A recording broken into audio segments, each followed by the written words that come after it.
Saludos, saludos desde el cuarto de mi hijo aquí en Ciudad de Panamá.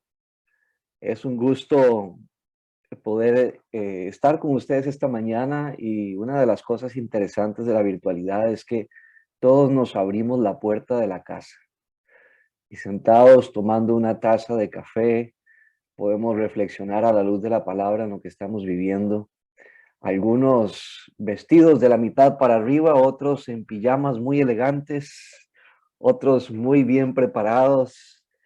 Y qué lindo es poder, en medio de los desafíos que estamos viviendo, descubrirnos en esa familiaridad, ¿no? Y encontrarnos en el camino mientras reflexionamos sobre lo que Dios está haciendo. Como decía el pastor Gustavo, mi nombre es Carlos, estoy casado, tengo 2 hijos, amamos al Señor, servimos al Señor en misiones ya hace algunos años y tengo el privilegio en esta mañana de compartir con ustedes algunos pensamientos. No voy a llamarle una predicación, esta mañana no tenemos realmente una conferencia, esta mañana vamos a hacer un ejercicio. Esta mañana los conferencistas seremos todos. Vamos a hacer una dinámica distinta para tratar de, a través del descubrimiento de la escritura, encontrar juntos las cosas que Dios nos quiere enseñar cuando hablamos del tema de iglesia y misión en tiempos de crisis. Porque creo que debemos reconocer que en medio de lo que estamos viviendo, nadie tiene certeza absoluta de lo que está por suceder. Estamos descubriendo el camino mientras avanzamos. Por ahí dice la canción, caminante no hay camino, ¿no? Se hace camino al andar. Estamos haciendo camino juntos. Y qué lindo la oportunidad de descubrir juntos también lo que Dios tiene para nosotros. Sé que hemos orado al inicio de la sesión, pero quisiera pedirles que hagamos una breve pausa y podamos pedirle al Señor que nos permita encontrar el sosiego necesario para poder escuchar la voz de Dios en medio de las demás voces y que Dios pueda hablarnos al corazón esta mañana. Así que les invito a que en oración podamos pedir al Señor que por su Espíritu Santo nos hable a través de la Escritura. Señor, queremos una vez más darte gracias. Nunca es demasiado para detenernos y hablar contigo y hacerlo en comunidad. Señor, nos da la oportunidad de pedirte juntos con mucho anhelo. Háblanos. Háblanos porque solamente tú tienes palabras de vida eterna. Háblanos porque en medio de tus palabras las crisis toman una perspectiva diferente. Porque solamente tú sabes cuál es el futuro de la iglesia. Y porque el futuro de la misión que está seguro en tus manos, necesitamos construirlo aquí y ahora. Y no podremos hacerlo sin tu ayuda. Permítenos que a través de tu palabra podamos descubrir aquellas cosas que necesitamos entender para tomar buenas decisiones. En el nombre de Jesús te lo pedimos. Amén. Amén. Muy bien, algunas cositas que quisiera animarles a hacer es, número uno, si usted está conectado en su computador, quiero animarle a tener a la mano un dispositivo adicional. Y si usted está en su teléfono y tiene la oportunidad de tener otro teléfono con acceso a internet, si tiene un iPad, algún dispositivo adicional al que está utilizando en la llamada, para tenerlo a la mano, que tenga conectividad al internet, eso nos va a ayudar muchísimo. Porque lo que vamos a hacer hoy es construir juntos. Estamos co-creando conocimiento mientras avanzamos a través de la reflexión bíblica y queremos escuchar las voces de todos, pero en un espacio como este, en el tiempo en que tenemos, aunque son algunas horas, es imposible que todos tengan la oportunidad de hablar y comentar. Sin embargo, no queremos limitar el espacio ni el tiempo para escuchar la voz de todos. Por eso vamos a usar, como en otras ocasiones, una herramienta virtual que se llama Menti. Y a través de un dispositivo adicional, un teléfono, un iPad o su computador, si puede abrir una pestaña adicional en su explorador, podrá tener acceso a la página donde pueden publicar sus respuestas. Debo decir también que vamos a hacer uso del chat en la medida de lo posible. Queremos escuchar a todos. y aquellos que se animan a compartir sus opiniones con el resto del grupo, ya sea en el grupo grande o bien en los grupos pequeños, quisiéramos siempre animarlos a hacerlo. En la mañana de hoy, y permítame compartir pantalla,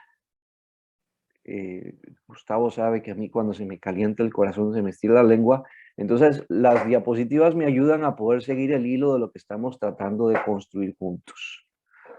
Hoy vamos a estar hablando acerca de la iglesia y la misión en tiempos de crisis. Yo creo que es algo importantísimo para todos nosotros porque la pandemia no ha pasado, ha cambiado, pero no ha pasado.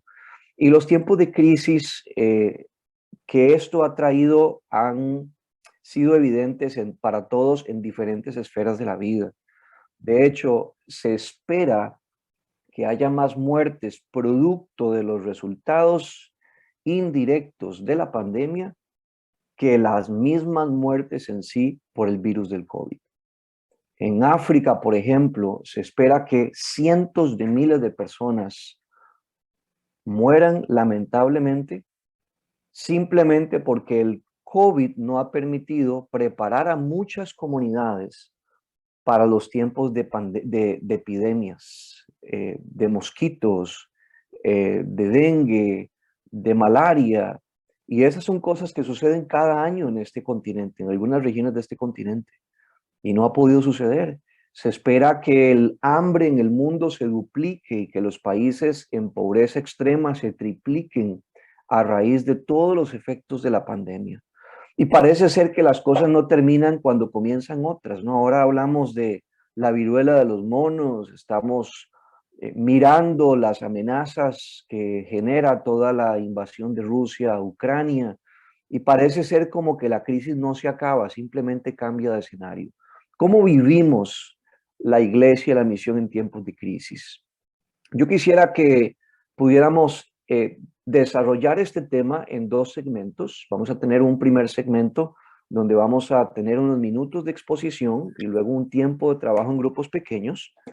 Y posterior a eso vamos a tener la misma distribución del tiempo, pero vamos a tratar de abordar este tema de la iglesia y la misión desde dos perspectivas. La primera va a ser ¿cómo seguimos a Jesús en la misión en medio de la crisis? ¿Cómo impacta la crisis la vida de la iglesia y la misión? Y vamos a leer una serie de pasajes basados en el libro de los Hechos, desde el capítulo 6 hasta el capítulo 9.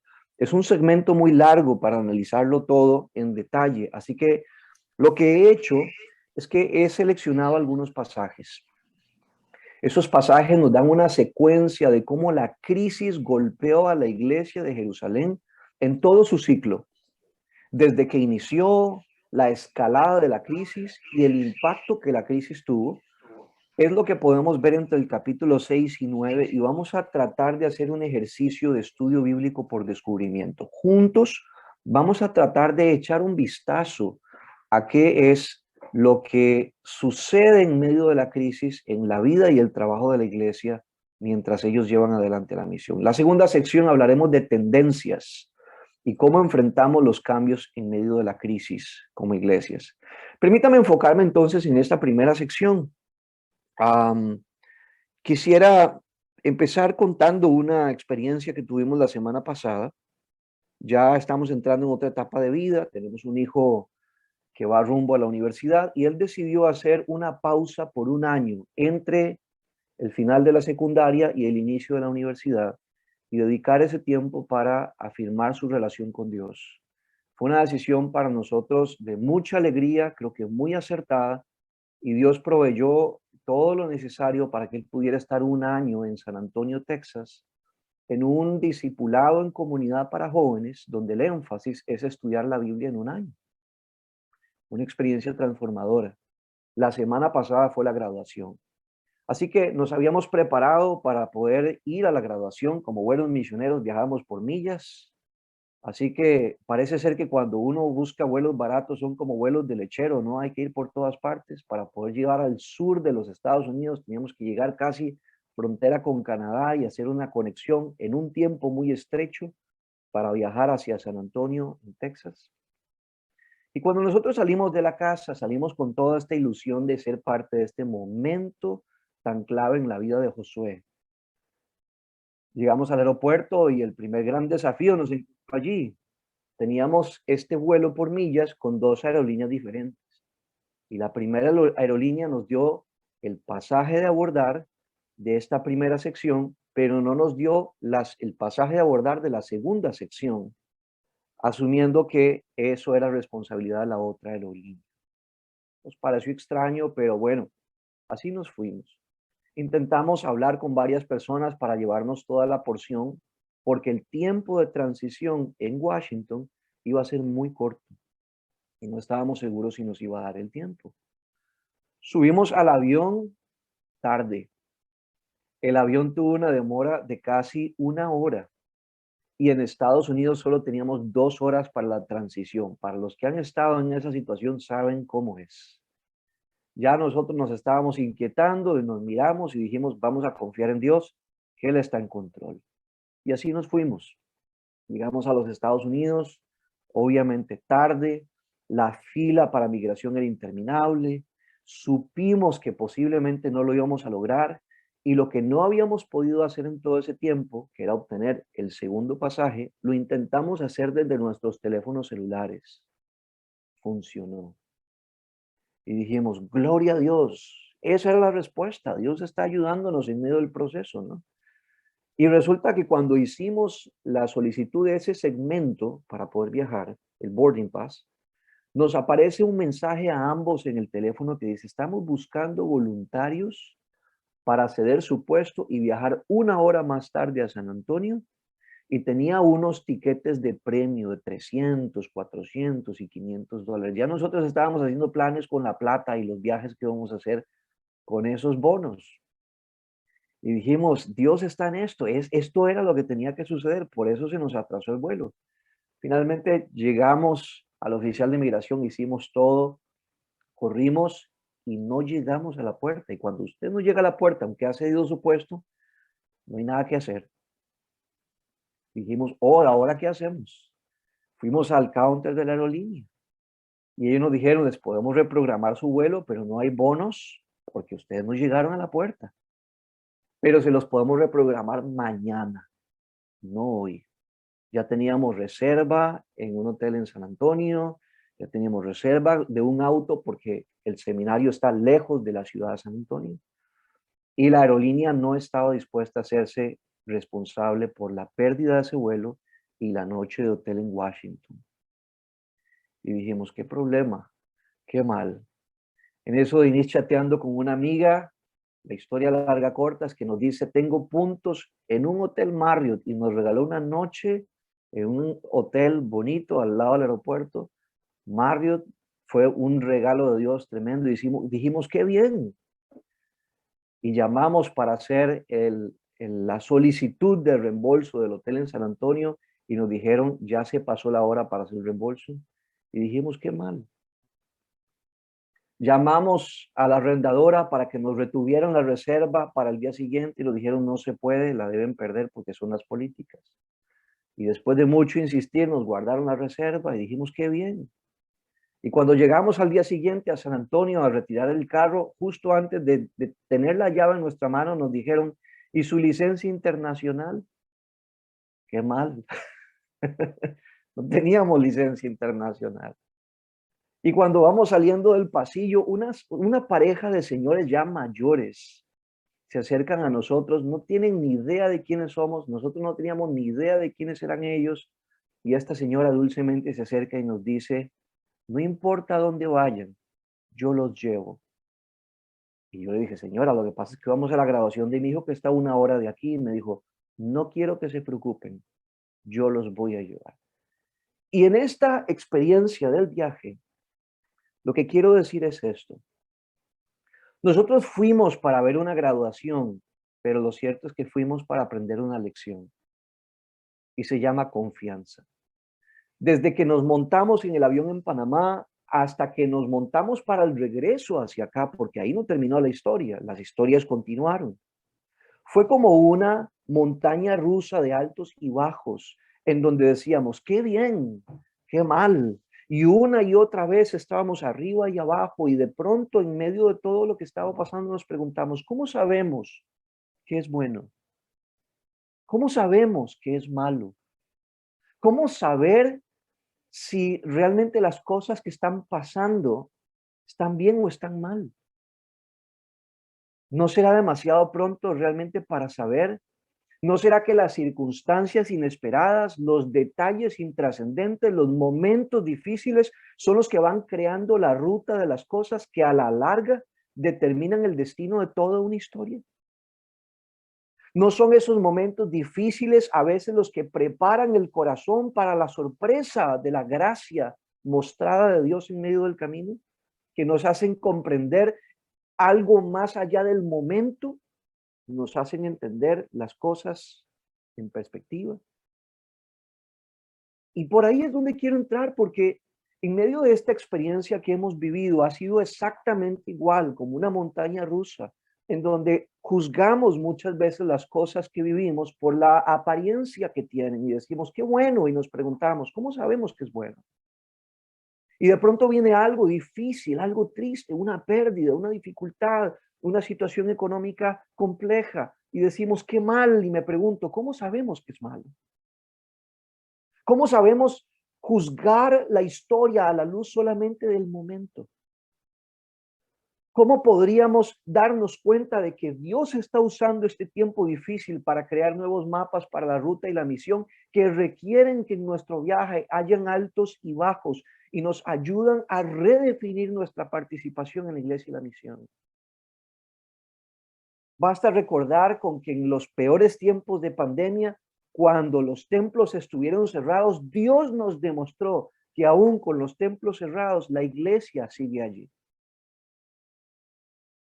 Basta ver alrededor de nosotros los testimonios y las historias donde no como un programa de la iglesia, no como una actividad evangelística, Dios siguió trayendo gente hacia Él en medio de la crisis para hacernos recordar que la misión de Dios no está en riesgo porque nuestros programas hayan cambiado, se hayan detenido.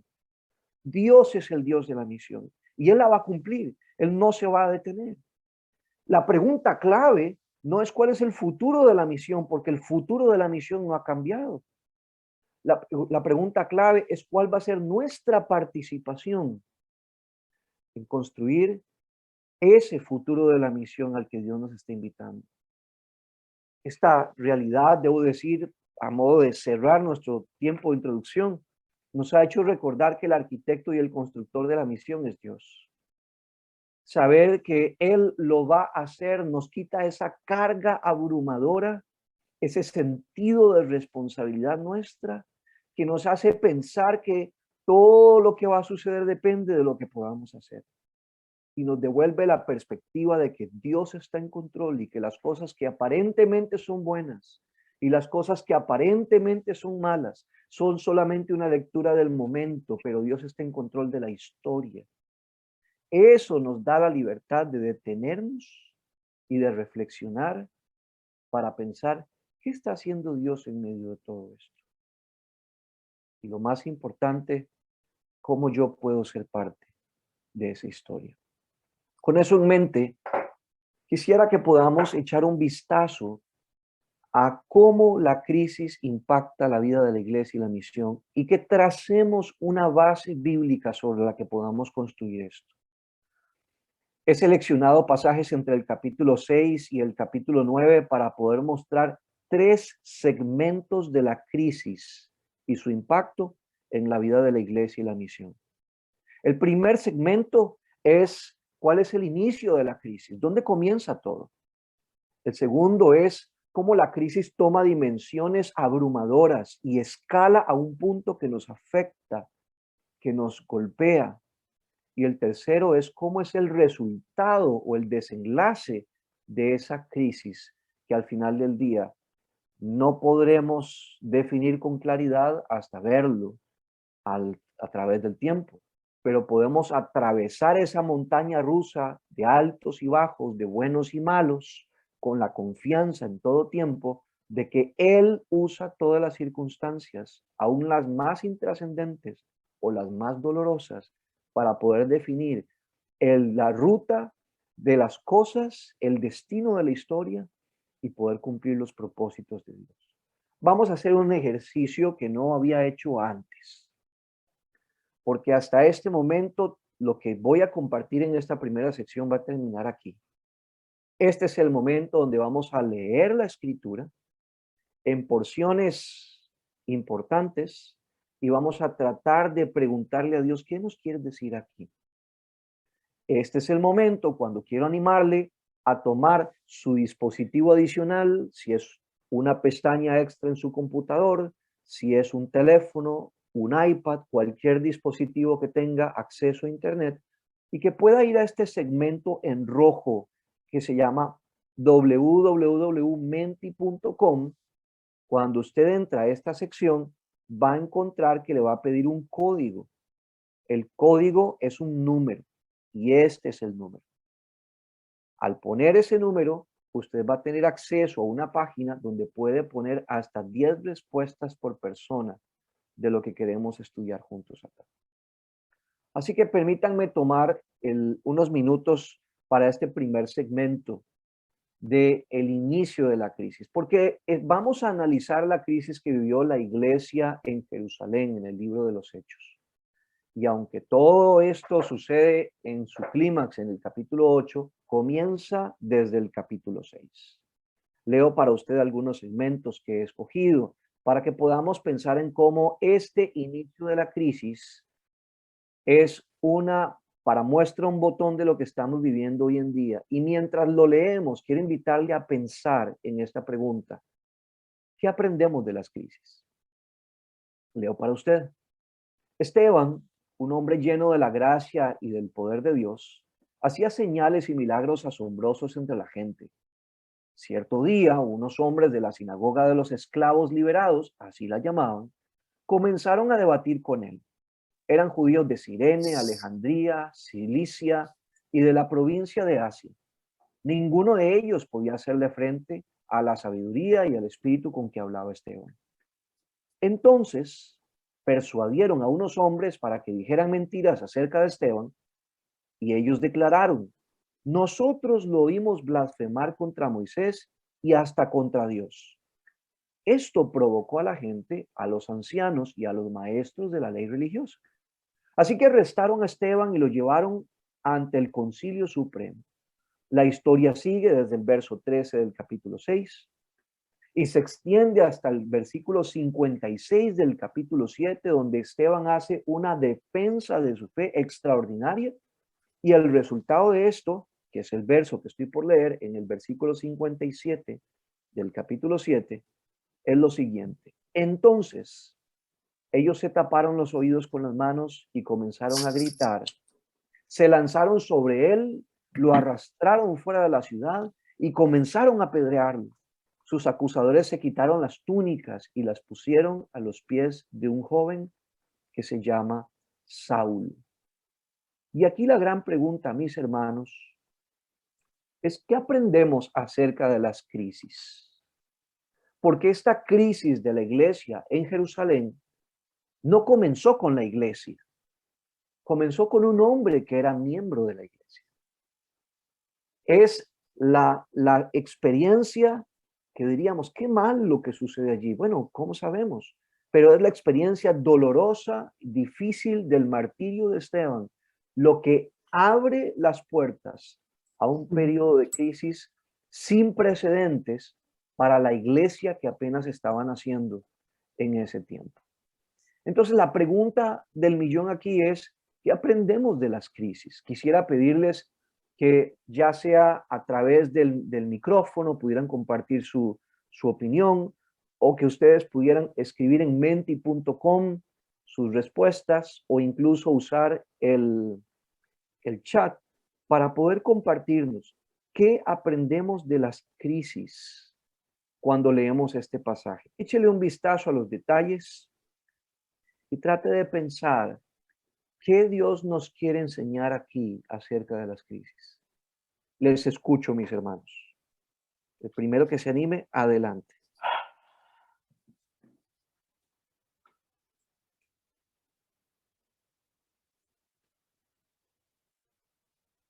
Si tienen alguna duda en cuanto al uso del Menti, por favor avísenos. No queremos que nadie se nos quede fuera de este tiempo de reflexión. Eh, Pastor Carlos, me gustaría a mí, Edison Pinilla, desde Colombia. Adelante, Edison, escuchamos. Yo creo que Dios en medio de las crisis nos ayuda a primero entender cuál es su voluntad.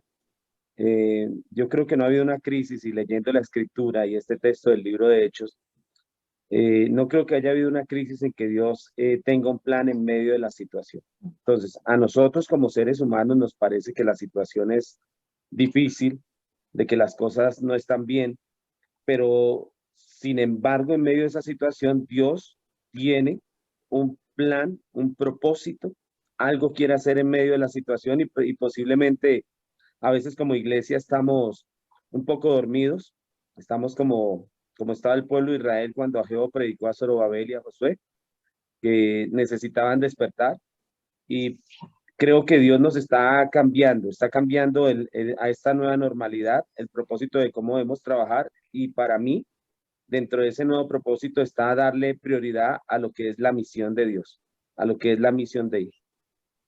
Gracias. Muchas gracias, Edison. Hay propósito, aprendemos eso de las crisis. En este momento no lo vemos en el pasaje que hemos leído, pero lo veremos. Sin embargo, a la luz del momento, lo que está viviendo esta comunidad de fe es una verdadera crisis, es una verdadera tragedia. Acabo de darme cuenta que es necesario volver a entrar al Menti para que puedan estar en la pregunta que corresponde, que es la primera pregunta que aprendemos acerca de la crisis. Pero bueno, podemos ver que ya empiezan a surgir las respuestas. ¿Alguien más que quisiera compartirnos su opinión? ¿Qué aprendemos acerca de las crisis?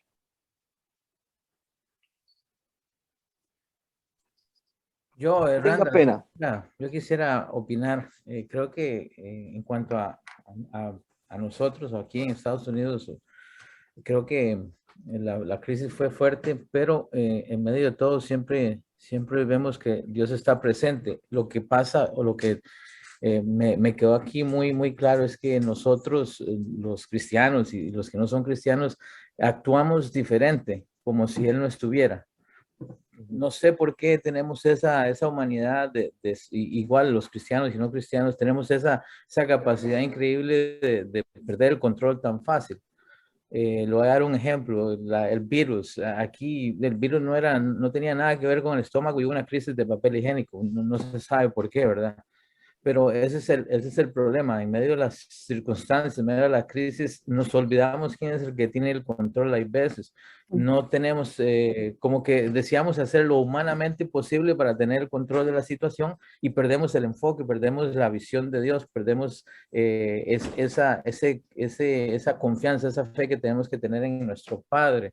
Nos pasa muy seguido y se vio mucho aquí. Muchas iglesias se descontrolaron y perdieron el control, pero a la larga se pasa esa crisis y se da uno cuenta de que en medio de toda esa crisis Dios tenía un control absoluto y que de eso salió otras cosas. Como usted dice, el viaje que ustedes hicieron, pues la paciencia fue probada y muchas cosas fue probada.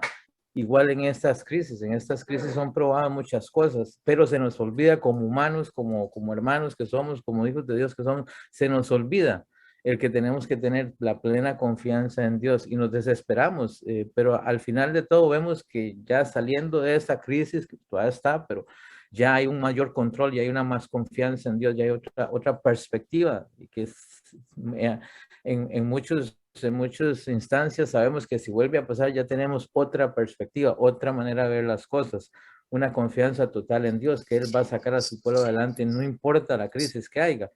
Esa es lo que yo veo en las crisis, que hay veces el humano, la parte humana pierde el control, pierde el enfoque porque se desespera y quiere hacer las cosas como uno piensa que están bien, no como Dios está dictando en ese momento. Eso es lo que quería aportar. Muchas gracias, Randall. Es totalmente cierto, ¿no? Una persona más que se anime, pudieron ver que ya la nube de opiniones está creciendo. Eso lo vamos a leer en un ratito. Y al terminar la conferencia, ustedes van a tener acceso a esa información. La gran pregunta es, ¿qué aprendemos acerca de las crisis, especialmente a la luz del pasaje que estamos viviendo, estamos mirando en este momento, como un caso de estudio de la iglesia en Jerusalén y la crisis que les tocó vivir? ¿Alguien más que quisiera compartirnos en micrófono mientras siguen posteando sus preguntas, sus respuestas? Amén. Amén. Adelante, hermana Mirna. Sí, bueno, yo lo que he aprendido, pues, he alcanzado a comprender que las crisis, creo que nos llevan, pues, a un proceso que se dirige a lo eterno. Las crisis sirven para formarnos, sirven para dirigirnos, sirven para creer, conocer al Dios que servimos. Como usted compartía al principio, ¿verdad? Hay cosas que no podemos decir si están bien en el momento, no podemos decir si están mal. Lo único que hay que confiar es que algo bueno se va a sacar de ahí y algo tiene Dios con eso. Entonces, llega un momento en que uno entiende que no importa si se ve mal, muy mal, si se ve muy bien, no importa, solo hay que esperar el producto, hay que esperar el resultado, hay que esperar lo que Dios tiene, porque ahí se cumple aquel versículo que dice que a los que amamos a Dios todas las cosas nos ayudan para bien. Y yo lo he visto repetidas veces cumplirse ese versículo en mi vida, en la vida de mis hijos, y de repente a veces las crisis no son tan cortas, a veces son un poco largas, pero la fe de que eso va a traer un resultado, a veces no directamente positivo del todo, pero sí un resultado de acorde al propósito que Dios tiene con nosotros, con nuestra familia, con la congregación. Y pues esa es la fe, y porque lo hemos visto en pequeña escala, pues la fe también es que el cumplimiento de la palabra a nivel global y mundial se va a cumplir. Eso es lo que yo he aprendido, ¿verdad?, de la crisis. Amén. Voy a leer algunas respuestas que tenemos en el chat para poder dar visibilidad a lo que han estado compartiendo. Y cerramos este segmento, nos movemos al siguiente punto con la opinión de Ivonne, que tiene su mano en alto en la cámara. Muy bien, Ivonne Fonseca dice, la crisis nos ayuda a depender de Él, nos permite crecer, fortalece nuestra fe. Carolina López dice, en medio de las crisis entendemos que Dios es soberano, aprendemos a valorar y agradecer todo lo que Él nos permite y a entender que debemos hacer su voluntad y no la nuestra. Marta dice, el valor de Esteban nos dejó la enseñanza de estar siempre firmes en las enseñanzas y creencias en Jesús. Por ejemplo, a las futuras generaciones, las crisis nos acercan más a Dios. Ivonne, te escuchamos y con eso pasamos al siguiente segmento.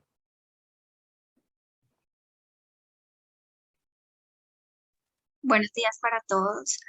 Bendiciones, muchas gracias por esta oportunidad. Todas las opiniones de nuestros hermanos son muy importantes, pero también quiero añadir algo, y creo que en medio de las pruebas también es importante que hagamos una mirada introspectiva de lo que nosotros estamos haciendo como cuerpo de Cristo. ¿Qué tan preparados estamos? Y hasta qué punto estamos nosotros llamados a hacer las cosas como Dios quiere, porque la misma palabra del Señor nos enseña que nosotros vamos a pasar por diferentes dificultades y que vamos a estar en diferentes pruebas. Esta prueba que, por decirlo como por ejemplo, esta pandemia, ha sido porque ha sido a nivel mundial, pero nosotros vamos a estar en constantes pruebas. Entonces creo que adicional a estar en la prueba y ver la soberanía del Señor es también hacer un análisis de cómo estamos nosotros haciendo el trabajo para el Señor, cómo nos estamos preparando y realmente cómo nos estamos capacitando para que realmente la iglesia se sostenga en medio de estas pruebas. Ese era mi aporte. Gracias. Muchas gracias, Ivonne. Permítanme poner mi par de centavos al tema antes de movernos al siguiente segmento. ¿Qué aprendemos de las crisis? Especialmente cuando yo veo este pasaje, y en el siguiente segmento vamos todavía a afinar más la puntería. Voy a rogarles que puedan mirar el texto, mirar los verbos, mirar los personajes, pensar en el contexto, porque lo que queremos es descubrir los principios que a través de esta experiencia de la Iglesia de Jerusalén podemos aprender acerca de la crisis. Antes de movernos hacia allá, Les recuerdo primera de Pedro 1:7 que dice que la fe de ustedes en Dios tiene que ser probada por los problemas. Si ustedes pasan la prueba, su fe será más valiosa que el oro. ¿Qué aprendemos de las crisis? Por lo menos yo aprendo algunas cosas. 5 quisiera mencionar rápidamente. Las crisis son inevitables. No se trata de si va a suceder, se trata de cuándo va a suceder. En segundo lugar, las crisis son impredecibles. No podemos planificarlas, nos encuentran de sorpresa. En tercer lugar, las crisis son imparciales. En este caso, tomó la vida de un hombre inocente, Esteban. Fue una injusticia lo que sucedió. Ese fue la chispa de una crisis que escaló a un punto en donde el problema con un individuo se convirtió en el problema con toda una comunidad, injustamente. En cuarto lugar, las crisis son temporales.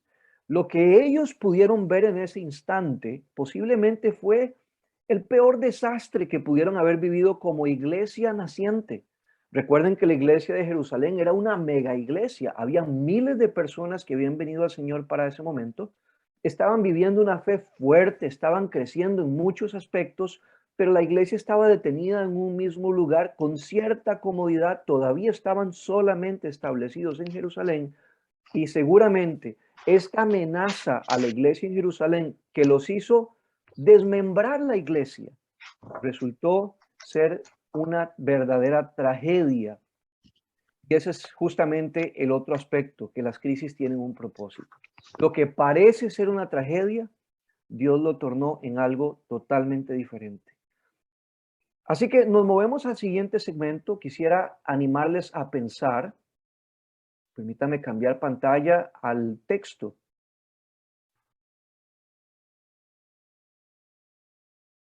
Y analizar lo que está viviendo la iglesia de Jerusalén desde otra perspectiva, la escalada de la crisis, de la tragedia de un hombre dentro de una congregación.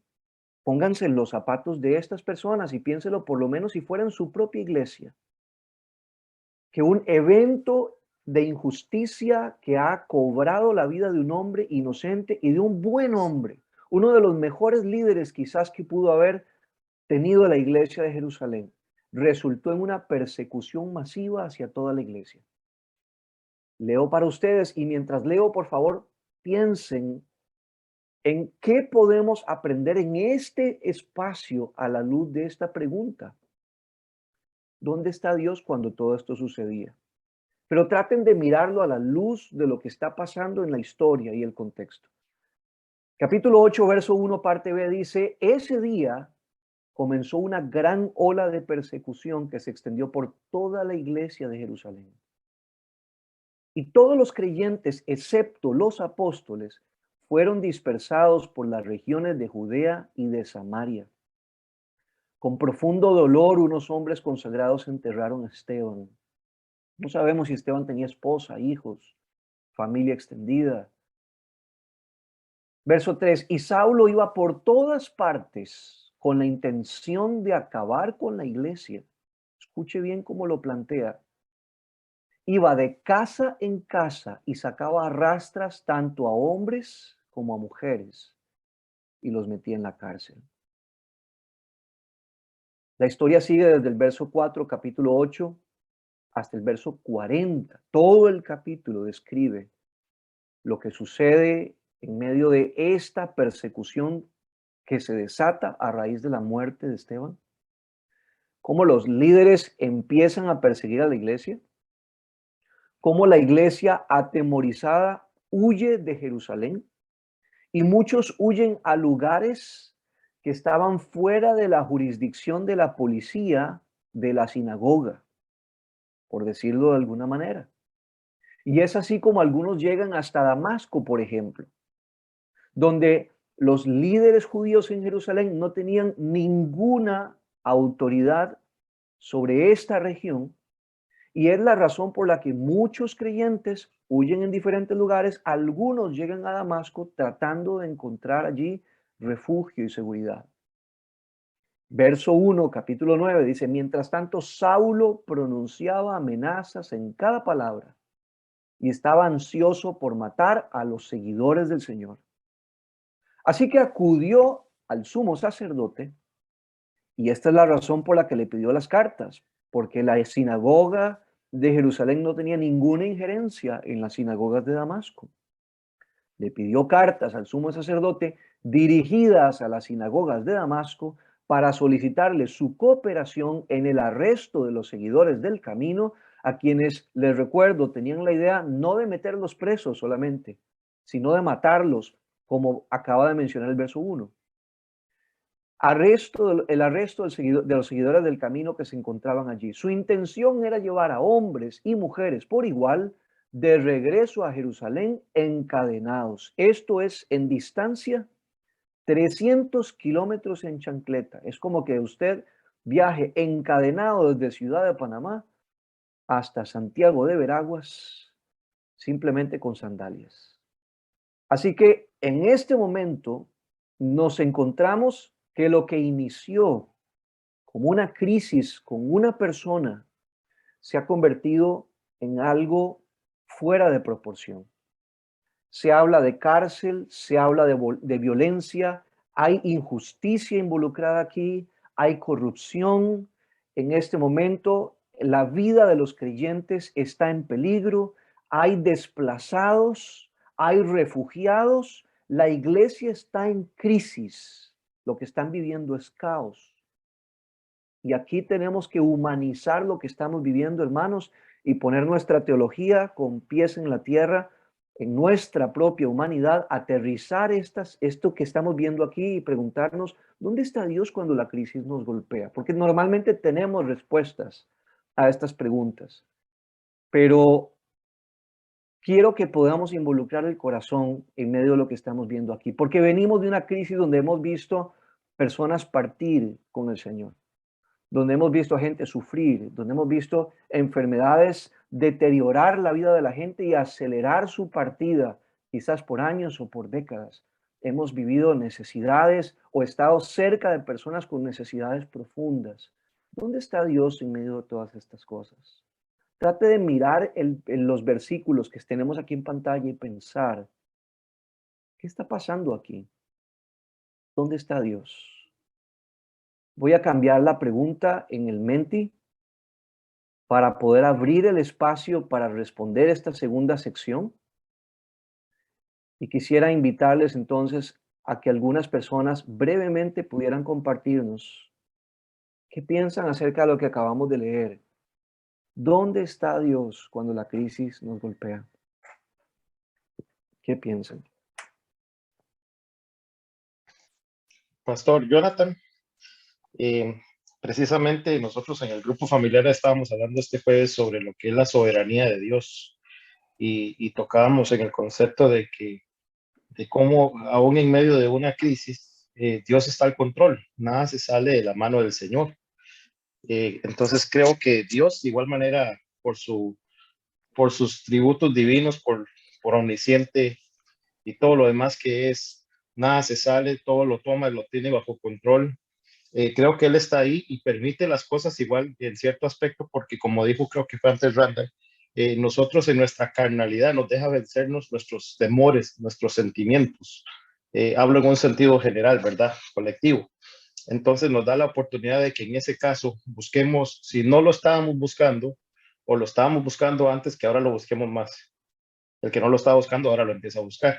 En oración, en la palabra, en ayuno, en apoyo con todo lo demás, el que lo hemos visto lamentablemente que un comportamiento humano es que cuando pasa una tragedia, el siguiente domingo las iglesias se llenan. Entonces creo que Él permite estas cosas, igual no se le salen de las manos, sino que nos motivan o las usa como para recordatorios a buscarlo, las permite para recordatorios.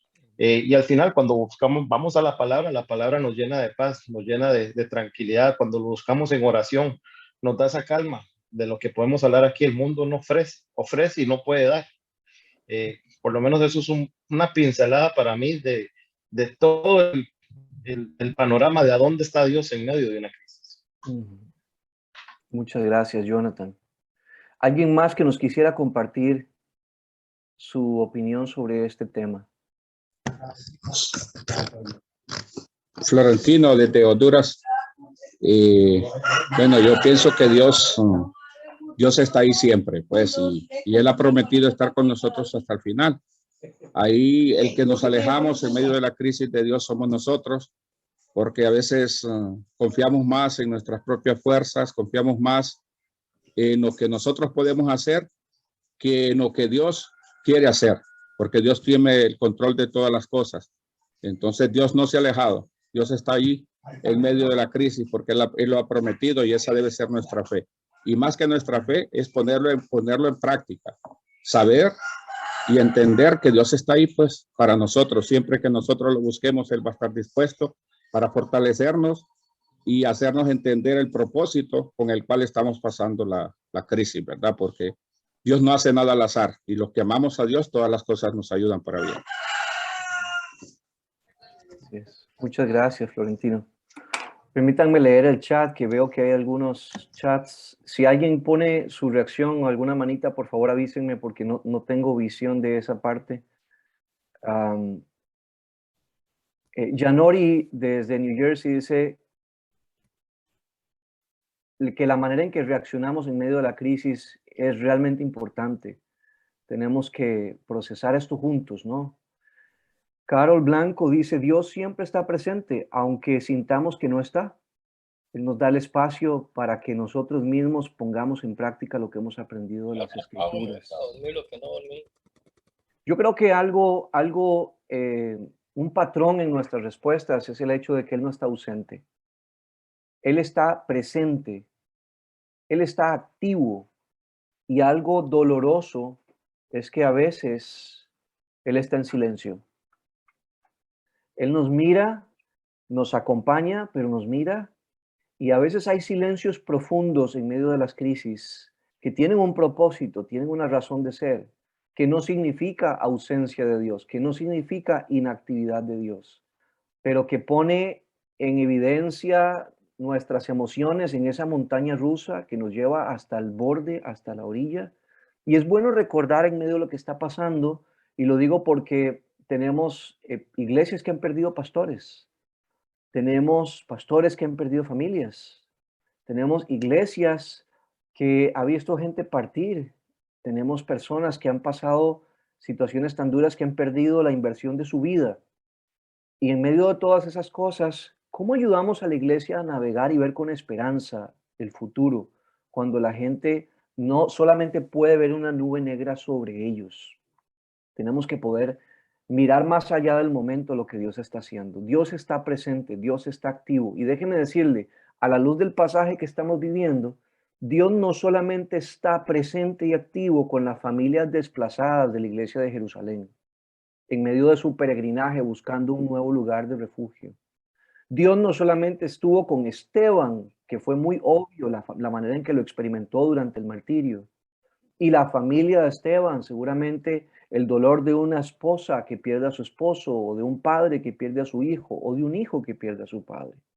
Dios no solamente estaba presente acompañando a los apóstoles mientras veían que todo lo que se había construido en ese tiempo en una iglesia que crecía fuertemente se desmoronó de la noche a la mañana a causa de la persecución. Y Dios estaba con esos líderes perplejos, trabajando, actuando en medio de todo esto. Simplemente era un momento de esa montaña rusa que no permitía ver el todo de la historia, pero Dios estaba allí. Déjeme decirle también, mirando hacia adelante en los siguientes capítulos, Dios también estaba con Eneas en Lida, que estaba paralizado y postrado en una cama por 8 años y que no hubiera encontrado al Señor si esto no hubiera sucedido. Dios también estaba con Dorcas en Jope, una buena mujer que enfermó y murió y que no hubiera regresado a la vida y su milagro no hubiera sido la puerta para que muchas personas vinieran al evangelio si esto no hubiera sucedido. Dios también estaba con Cornelio, un hombre que aunque buscaba a Dios temeroso y devoto, no conocía a Jesús y esto no hubiera sucedido si Dios no hubiera movilizado su iglesia. Dios estaba con todos esos samaritanos que habían escuchado levemente acerca de Jesús, pero todavía no habían experimentado quizás la oportunidad de ser parte de la iglesia de Cristo, a menos que la iglesia hubiera llegado a ellos en medio de la crisis, predicando en medio de su vida. Dios estaba presente en medio de todas esas circunstancias. Déjenme leerles algunas de las respuestas. Él estaba cerca de nosotros. está allí aunque no lo percibimos. Dios está en medio de la crisis. Dios siempre está en medio, obrando su voluntad. Aunque la crisis genera un cambio, nos ayuda a entender la voluntad de Dios. Dios está cumpliendo su plan. Está aparentemente en silencio, pero presente. Dios está moviéndose hacia sus propósitos. Estará siempre, somos sus vasijas si estamos en proceso. Podremos ver claramente que estamos dentro de su plan y nuestra parte es confiar a pesar del silencio, a pesar de la demora y de las circunstancias. Y uno más dice, pienso que nos observa esperando una buena reacción y dispuesto a enseñarnos a confiar en él. Vamos a la última sección, un poco atrasados con el tiempo del programa, pero creo que en un ejercicio necesario para poder construir en los grupos pequeños lo que queremos ver. Yo quisiera, luego de hablar del inicio de la crisis y de la escalada de la crisis, quisiera hablar del desenlace de la crisis. ¿Cuál fue el impacto en la vida y la misión de la iglesia? Y quiero usar varios ejemplos a la luz de la historia de la iglesia de Jerusalén que estamos abordando. El primer ejemplo fue cuál fue el impacto en los creyentes. Y nuevamente le invito a tomar nota con la pregunta en mente de cómo Dios convierte las crisis en oportunidades. Y trate de pensar en función de las historias que estamos leyendo para compartir algunas conclusiones. En los creyentes, obviamente la crisis estalló, la iglesia de Jerusalén se desmembró por completo, la gente huyó atemorizada, pero parece ser que aunque estaban atemorizados, no habían perdido su fe. Capítulo 8, verso 4. Así que los creyentes se esparcieron, predicaban la buena noticia acerca de Jesús donde quiera que iban. Felipe, por ejemplo, se dirigió a la ciudad de Samaria y allí le contó a la gente acerca del Mesías. Las multitudes escuchaban atentamente a Felipe porque estaban deseosas de oír el mensaje y ver las señales milagrosas que él hacía. Muchos espíritus malignos fueron expulsados, los cuales gritaban cuando salían de sus víctimas, y muchos que habían sido paralíticos o cojos fueron sanados. Así que hubo mucha alegría en esa ciudad. El llanto de unos fue la alegría de otros.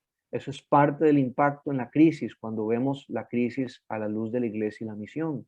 Déjeme darle otro ejemplo, un ejemplo en el liderazgo. ¿Qué pasó con los apóstoles que se habían quedado, que no habían querido salir huyendo? Ellos estaban convencidos de que tenían que permanecer allí. Pero una vez que ven lo que Dios está haciendo en medio de la crisis, ¿cuál es su reacción? ¿Cuál fue el impacto? Verso 14 dice, cuando los apóstoles de Jerusalén oyeron que la gente de Samaria había aceptado el mensaje de Dios, enviaron a Pedro y a Juan allá. Me pregunto, si ellos hubieran estado tan ocupados con su mega iglesia en Jerusalén, si ellos alguna vez hubieran llegado a Samaria a confirmar la fe de nuevos creyentes en esta nueva iglesia. Continúo, en cuanto ellos llegaron, oraron por los nuevos creyentes para que recibieran el Espíritu Santo. El Espíritu Santo todavía no había venido sobre ninguno de ellos porque solo habían sido bautizados en el nombre del Señor Jesús. Entonces, Pedro y Juan impusieron sus manos sobre esos creyentes y recibieron el Espíritu Santo. Y brinco al versículo 25 que dice, después de dar testimonio y predicar la palabra del Señor en Samaria, Pedro y Juan regresaron a Jerusalén. Y por el camino se detuvieron en muchas aldeas samaritanas para predicar la buena noticia. Me pregunto si en el plan estratégico del año de la iglesia de Jerusalén estaba plantar iglesias en Samaria. No lo sé. Pero Dios sabía y el impacto de la crisis los llevó a un rumbo diferente. Veamos otro ejemplo. Ya no en los creyentes, ya no en los líderes, sino en los no creyentes y en la comunidad que mira a la iglesia mientras la crisis sucede. Capítulo 9, verso 19. Ha sucedido que Saulo, mientras va a capturar a los creyentes, Dios lo captura, él lo transforma, él conoce a Jesucristo y su vida cambia de dirección a partir de este punto. Ese es el momento en el que nos encontramos. Saulo se quedó unos días con los creyentes en Damasco y enseguida comenzó a predicar acerca de Jesús en las sinagogas diciendo, Él es verdaderamente el Hijo de Dios. Verso 21, Todos los que lo oían quedaban asombrados. ¿No es este el mismo hombre que causó tantos estragos entre los seguidores de Jesús en Jerusalén? Se preguntaban. ¿Y no llegó aquí para arrestarlos y llevarlos encadenados ante los sacerdotes principales? La predicación de Saulo se hacía cada vez más poderosa y los judíos de Damasco no podían refutar las pruebas de que Jesús de verdad era el Mesías. ¿Qué pasa con la gente que no cree, con la comunidad que nos observa cuando la crisis viene? ¿Cómo Dios está trabajando no solamente en nosotros y los líderes de las iglesias, sino en las comunidades que nos rodean y en las personas que no le conocen? Y déjeme brincar al último ejemplo para ir cerrando este tiempo. En el impacto de la crisis, ¿cómo eso cambia los planes? En el capítulo 9, hacia el final, encontramos que en el verso 32, Pedro, que antes estaba absorbido en su trabajo con la iglesia en Jerusalén, que requería de todo su esfuerzo, ahora viaja de un lugar a otro. Y fue así como descendió a visitar a los creyentes de la ciudad de Lida. Entonces, en ese lugar, luego de que él se encuentra con Eneas, que está paralizado, postrado en una cama desde hace varios años, y Dios usa a Pedro para levantar a Eneas de su cama, y muchas personas vienen a él. Dice verso 35, entonces todos los habitantes de Lida y Sarón vieron a Eneas caminando y se convirtieron al Señor. Yo me pregunto si en los planes de Pedro como apóstol estaba llegar a Lida y a Sarón, si entre sus metas de alcance evangelístico estaba la conversión de los habitantes de esas dos ciudades. Posteriormente, él fue a visitar a otra creyente llamada Dorcas o Tabita. En el verso 43 dice que él llegó a Jope. Dorcas murió por ese tiempo. Y Dios usa a Pedro para levantar a Dorcas de la muerte, y toda la gente en Jope vienen al Señor también. Y dice que Pedro se quedó en Jope mucho tiempo. Me pregunto si Pedro tenía en sus planes no solamente viajar a otros lugares, sino establecerse en nuevas ciudades, como sucedió en Jope, y como si fuera poco, hacerlo en circunstancias que desafían todos sus paradigmas, porque él se quedó en Jope a vivir por mucho tiempo en la casa de Simón, un curtidor de pieles, que dicho sea de paso, era una de las cosas que en términos de la liturgia judía hacía un impuro a un hombre devoto. Ahí, en medio de la casa de Simón, el curtidor de pieles, en ese ambiente que para él no es agradable, no es amigable, pero ahí es donde él está envuelto, es que Jesús le permite ver esta visión de la sábana que baja con, ¿se acuerda? Con chicharroncitos y costillitas y todas esas cosas ricas que Pedro no podía comer por tema de su judaísmo. Y Dios desafía los paradigmas de Pedro, y el acto seguido es que en casa de Cornelio, Dios trabaja en el corazón de Pedro para cambiar todos sus esquemas y darse cuenta de que el Dios de Israel es el Dios de todas las naciones de la tierra, judíos y gentiles. El impacto de la crisis alcanza a todo y a todos, creyentes, líderes, comunidades, no creyentes, y aún nuestros planes. Y Dios usa las crisis para generar cambios. A la luz de esos ejemplos, mis hermanos, el impacto en los creyentes, en el liderazgo, en las comunidades, en los no creyentes, en los planes, ¿cómo Dios hace posible que las crisis se conviertan en oportunidades? Quisiera, en este caso no vamos a usar Menti, vamos simplemente a compartir rápidamente en el chat y acá con los que quieran compartir de manera breve cómo Dios convierte las crisis en oportunidades. Trate de tener en mente los pasajes que hemos leído y sacar algunos principios, algunas lecciones allí para compartir con el resto del grupo. Adelante.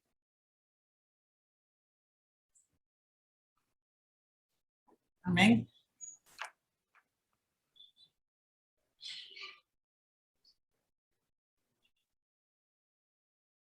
Hermana Mina. Sí, bueno, yo lo que creo, amados, que Dios a veces sabe que si no son esas crisis, de repente nosotros no hacemos lo que estamos capacitados para hacer. Y a veces, bueno, en mi caso siento yo que las crisis me han ayudado a salir del hueco, pues, y en mi caso, pues, eso ha sido para mí, ¿verdad? Bendiciones. Muchas gracias. Gracias, hermana Mirna. ¿Alguien más? Traten de hacer referencia a los pasajes. A través de los pasajes, ¿qué han escuchado de parte de Dios? ¿Cómo crisis en medio de la iglesia de Jerusalén afectó a ellos de manera que podemos encontrar principios para nosotros? Buenos días, pastor. Adelante. Vemos cómo el Señor, en ese versículo no lo vimos exactamente, pero les hago la referencia. Vemos cómo en Hechos 1:8 Dios envió a sus discípulos y les dijo: id y predicad el evangelio en Jerusalén, en Judea, en Samaria y hasta lo último de la tierra. Dios les había encomendado una misión y un propósito. Sin embargo, vemos cómo ellos, hasta que no se produce la persecución en Hechos 8:1, no habían salido a cumplir con la misión que Dios les había encomendado. Entonces es tremendo ver cómo esta crisis provocó que ellos salieran a cumplir con la misión y salieran a cumplir el propósito que Dios les había encomendado en Hechos 1:8. Fue un poco a la fuerza, pero al fin y al cabo se cumplió.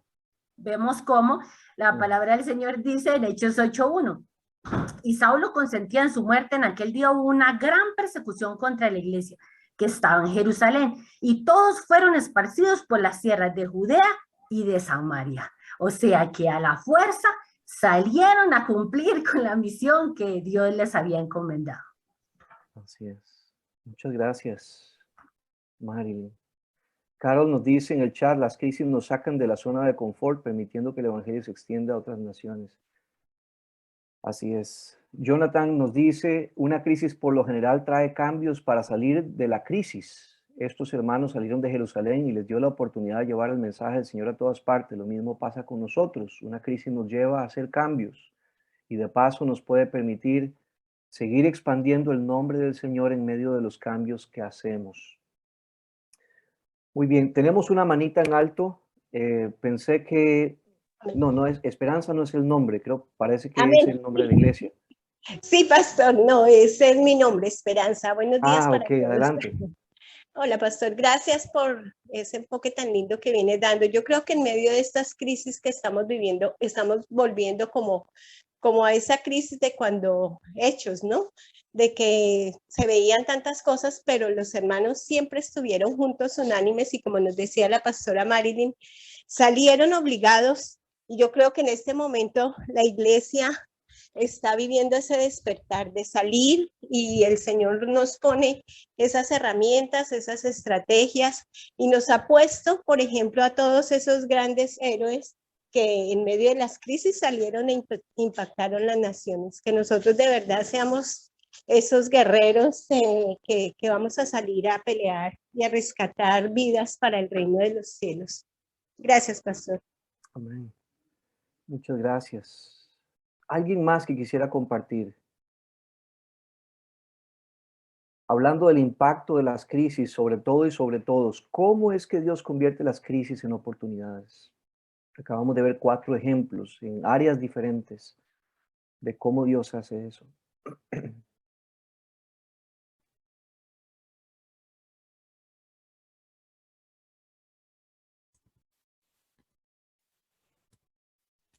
Bien, pastor, gracias. No hablamos mucho para que otros tengan oportunidad de hacerlo, pero yo creo que la iglesia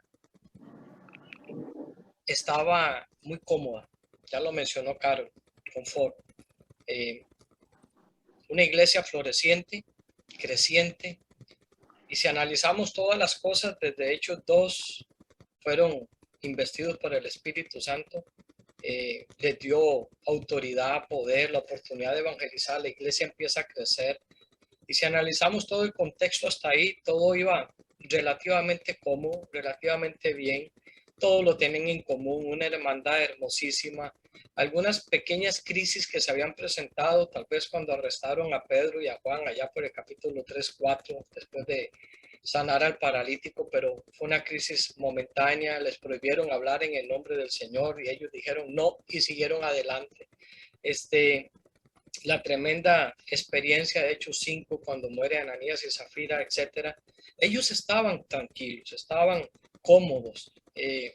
Quizás muchos líderes, pero también mucha gente que se había convertido, 3,000, 5,000, una iglesia que en poco tiempo creció a miles. ¿Quién no quiere eso? Pero llega el momento en que la crisis más fuerte viene. Es triste ver la parte humana, como un paréntesis, como a Esteban en el capítulo 7, gente mala, envidiosa, religiosa, se atreve a mentir para culparlo. Vemos que él hace su defensa, no le creyeron del todo porque terminan al final apedreándolo, aunque los estaba convenciendo, hasta que él dijo aquella frase tan hermosa y ellos apretaron los dientes y terminaron apedreándolo. Dios siempre va a estar con nosotros, pero en la parte humana no sentimos que sea así. En el momento de la crisis difícilmente alguien dice, qué rico lo que estoy sintiendo. No, normalmente no. Lo más que hace Dios, esto duele, pero sé que estás conmigo, ayúdame. Eso es lo más maduros y lo más espirituales. Pero normalmente uno llora y dice, ¿qué te hiciste? ¿Dónde estás? ¿Por qué me diste la espalda? No he sido tan malo, no he hecho las cosas tan mal. Pero la crisis viene a eso, a aumentar nuestra fe, a afianzar nuestra fe, a aumentar nuestra paciencia y a fortalecer las convicciones. Ahí es donde verdaderamente la gente se da cuenta qué tiene y de qué está hecho. Pero de que Dios está con nosotros, Dios está con nosotros. El impacto de ver un Felipe que tenía dones, pero que ahora en medio de la crisis y demás, como que tiene la oportunidad de desarrollarlos más, de que sean más relevantes, más visibles, y vemos un Felipe totalmente investido de poder del Espíritu Santo, echando fuera demonios, sanando gente, etcétera. Vemos a un Pedro y Juan yendo a los samaritanos, un revuelto ahí entre judíos y extranjeros y demás, pero era Dios preparando para lo que como usted decía, en Hechos 10 venía. Ahora es a los gentiles. Fue como por etapas. Dios empezó a llevar a toda esta gente por etapas hasta lo que tuvieron, ¿verdad? La predicación a los gentiles y de ahí todo el desarrollo al resto de la humanidad del momento y de los pueblos más cercanos del momento. El impacto de la crisis es muy importante. Nada más que termino aquí. Siempre le digo al Señor, sé que tengo que vivir crisis para crecer y para que mi fe aumente. Permite nada más no acobardarme en medio de la crisis, porque no quiero negar tu fe, ni darte la espalda, ni dejar de creer. Solo dame la fuerza para salir adelante, sabiendo que aunque no te sienta, tú estás conmigo. Amén. Amén. Muchas gracias, Pastor Jorge. Yo quisiera solamente hacer una mención antes de que vayamos a un tiempo corto de preguntas en grupos pequeños. Nos ha tomado mucho más tiempo de lo que yo pensé, pero creo que era necesario y podemos hacer el ajuste en la segunda sección para terminar todavía a tiempo. Mi intención es que podamos, lo sabemos, pero a veces al procesar nuestras experiencias necesitamos mirar en la Escritura cuáles son los patrones de Dios trabajando en su iglesia y la misión en medio de las crisis. Porque necesitamos, una de las grandes lecciones de este tiempo de pandemia es que necesitamos detenernos, mis hermanos, y volver a la Escritura y descubrir en la Escritura lo que Dios ha hecho a través de los siglos. Esta no es la primera ni será la última crisis que la iglesia ha experimentado. Como lo vemos desde la iglesia en Jerusalén, en aquel gran momento en el que él inaugura su iglesia de una manera extraordinaria. La iglesia ha vivido esta montaña rusa de altos y bajos en donde a veces juzgamos por las apariencias. qué nos parece que es bueno, qué nos parece que es malo, y parece ser que es demasiado pronto para saber realmente qué es bueno o qué es malo a la luz de un Dios que no construye la historia por momentos, sino que guía a través de todas esas circunstancias la historia completa hacia propósitos eternos, y donde nos toca a nosotros como líderes entender que son los tiempos de crisis donde nos toca hacer un alto, orar, reflexionar y guiar a la gente desde al frente para ayudar a las personas a encontrar soluciones donde todos solamente ven problemas. Dios usa las crisis como una oportunidad para generar cambios. ¿Cuáles son los cambios que necesitamos ver en nuestras iglesias? Yo quisiera, vamos a darle la palabra a un hermano más que ha puesto su reacción aquí en las cámaras, y vamos entonces a movernos al tiempo de trabajo en grupos pequeños. Adelante, hermano. Nada más una inquietud. En los pasajes que se leyeron se observó, pues, bueno, la situación de persecución, la muerte de Esteban, la violencia de Saulo de Tarso, el movimiento de Pedro, y bueno, pensaba nada más en la situación de a la fuerza, que alguien comentó. Pero si se observaran otros pasajes, en realidad violencia o muerte no fue la única crisis. Hay una crisis también por falta de alimento, hay una crisis que, pues, yo pienso no debe haber sido fácil, como el crecimiento explosivo de la iglesia. Y Hechos es más bien como su viaje a Estados Unidos, un sube y baja, ¿verdad? Como una montaña rusa de fue bueno, no fue bueno, fue bueno, no fue bueno. Porque si bien es cierto, hombres como Esteban, como Felipe y otros más fueron descubiertos a través de una crisis, la crisis que había en la mesa de las viudas.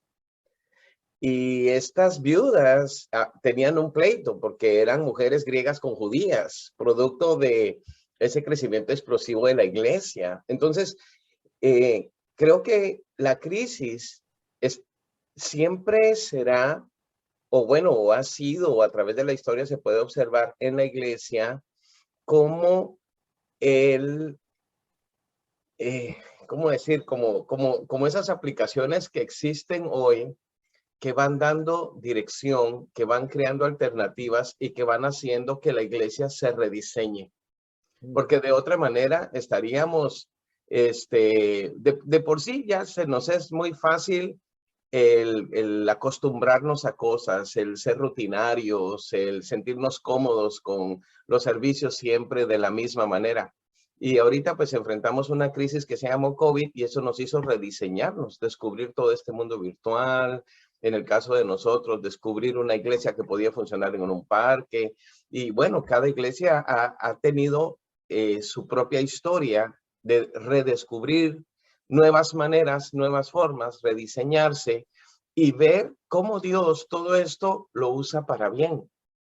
Entonces, yo pensaba más bien que no es tanto un a la fuerza, sino más bien todo dentro de un propósito, donde Dios sigue trabajando. En medio de la persecución, Dios estaba trabajando con un Saulo, pero de la misma manera y en perspectiva diferente también estaba trabajando con un Pedro, y estaba trabajando con el resto de la iglesia. Y si observáramos Hechos solamente con esta perspectiva de cuántas crisis vivió, creo que es crisis tras crisis tras crisis, rediseño tras rediseño tras rediseño, pero al final hay un plan maestro. Entonces solo quería comentar eso. Muchas gracias, mi hermano. Muy bien, lo que vamos a hacer ahora es que vamos a ir a grupos pequeños. El tiempo se nos ha extendido, pero hemos tenido la oportunidad de procesar el pasaje juntos. Ahora vamos a tratar de enfocarnos en las preguntas que tienen que ver con la aplicación a nuestra realidad, y vamos a cerrar entonces con el tema de las tendencias. ¿Cuáles son los desafíos que nos esperan como iglesia? Pero antes de entrar en esa sección, yo creo que es muy importante que podamos traer los principios, y me gusta que nos hemos ido acercando allí poco a poco en esta conversación, a ver cómo la Escritura nos abre nuevas perspectivas para filtrar la crisis, desde la forma en la que Dios la usa para trabajar en su iglesia, en la misión y en el mundo. ¿Cómo aterrizamos eso a nuestra realidad ahora? Quisiera pedir a los facilitadores entonces que no utilicemos la guía de preguntas de la sesión 1, que era una guía de preguntas para terminar de procesar los principios bíblicos, que creo que hemos logrado eso juntos, sino que nos enfoquemos en las preguntas de la sesión 2, que están muy relacionadas a lo que hemos leído, pero partiendo de esos principios, las preguntas nos invitan a reflexionar en cómo llevamos esos principios al aquí y a la hora en nuestras iglesias locales. No sé si logro explicarme. Y de esa manera entonces vamos a invertir un tiempo de grupos pequeños. Cada grupo va a tener una pregunta. Luego vamos a escuchar las respuestas de cada uno de los grupos y vamos a cerrar nuestro tiempo de hoy entonces con una pequeña reflexión sobre el tema de las tendencias. ¿Cuáles son los desafíos que posiblemente vamos a tener que enfrentar como iglesia para tenerlos en mente a la hora de navegar en medio de la crisis que aún no termina? ¿Qué vamos a estar haciendo ahora? Bueno, cada grupo tiene un coordinador y cada coordinador ya sea designó a alguien para tomar nota de los conceptos o cada coordinador lo hizo. Vamos a tomar y vamos a tratar de tomar unos breves 3 o 4 minutos máximo para que cada persona que va a estar compartiéndonos las ideas que se plasmaron en cada grupo nos las puedan compartir y podamos escuchar cuáles fueron las principales reflexiones. Recordemos, 3 o 4 minutos máximo que nos van a permitir compartir esas ideas. Así que el grupo número 1 es el grupo donde estaba como coordinador el pastor Jorge. Creo que ya regresaron, ¿verdad? ¿Cuáles fueron los principales conceptos que se lograron anotar? ¿Quién es la persona que va a estarnos compartiendo algunos de esos planteamientos que se discutieron en función de la pregunta? Podemos leer la pregunta y luego compartir los aportes. Amén. A mí me corresponde, me toca. Bueno, ¿qué cosas? La pregunta, ¿qué cosas están afectando positiva y negativamente su iglesia y su participación en la misión en medio de esta crisis? Bueno, negativas, pues, un alto nivel de ausencia en las reuniones. La gente se quedó, pues, en sus casas, ya no han perseverado en congregarse, se acomodaron, no han regresado un gran número de fieles, ¿verdad? Aquí en Honduras también hubo un nivel muy bajo de crecimiento espiritual porque muchas congregaciones no contaban con internet, no contaban con computadoras, no tenían pues la facilidad para estar reuniéndose por Zoom y esas cosas pues afectaron. También gente que todavía no ha regresado a las iglesias. Las finanzas han sido afectadas porque no hay congregantes y no hay diezmos. De repente iglesias, congregaciones, locales cerrados a causa de las finanzas que no han podido levantarse. Y también como negativo las relaciones interpersonales que se han visto afectadas por no tener un abrazo, por no tener un ósculo santo, ¿verdad? Y eso ha venido a afectar y a lesionar las relaciones entre hermanos. También la parte negativa, las personas pues que sufrimos esta crisis, no se dice de la gran mayoría, pero una gran parte de personas pues buscando más de Dios en la intimidad. También vemos que la gente está más tocada a causa de que ven el cumplimiento de la palabra, que ven la palabra profética, pues, cumplirse en estos tiempos. Los que han regresado están más firmes, están más comprometidos con Dios. También fuimos probados, muchos fueron probados, y aunque muchos de esos probados no regresaron, o sea, los que han regresado y los que se han quedado, están más fortalecidos, con convicciones más firmes, más llenos de fe. Y aunque antes había mucha más gente, pero parece que los que han quedado están más consagrados. También hay congregaciones en las que ha llegado gente nueva. Hay congregaciones donde se ha reintegrado otra gente que no estaba viniendo y que tienen fe, que tienen convicciones y han valoran más los privilegios. Bueno,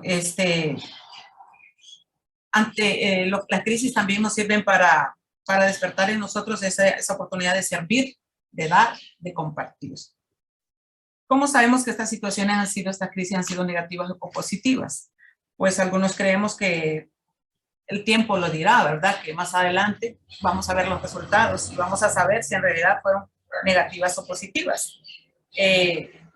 Otros, de repente, por fe, sabiendo y recordando la palabra que dice que a los que aman a Dios todas las cosas nos ayudan a bien, y eso es de creerlo, por fe. También en ver en el presente que nuestras convicciones se han afirmado, nuestra fe ha crecido, estamos agradecidos más, estamos más firmes y ha habido más unidad a nivel familiar y a nivel de iglesia universal. Esa es la segunda pregunta, ¿verdad? Bueno, la última pregunta. Creo que ahí está siendo contestada toda, ¿verdad? Que también sabemos que aunque pareciera demasiado pronto para decir si es bueno o es malo, pero también sabemos si tenemos la fe, la confianza y la convicción en que para Dios todo es bueno. Amén. Amén. Gracias, hermana. Grupo número 2.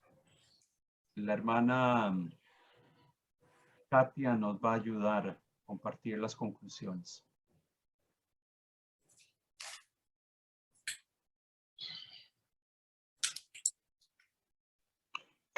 ¿Katia o Carol? Perdón, ¿somos nosotros? Sí, Carol, perdón. Ok. Bueno, sí, no hay problema, no hay problema. Bueno, buenos días para todos, espero que estén muy bien, que Dios me los bendiga.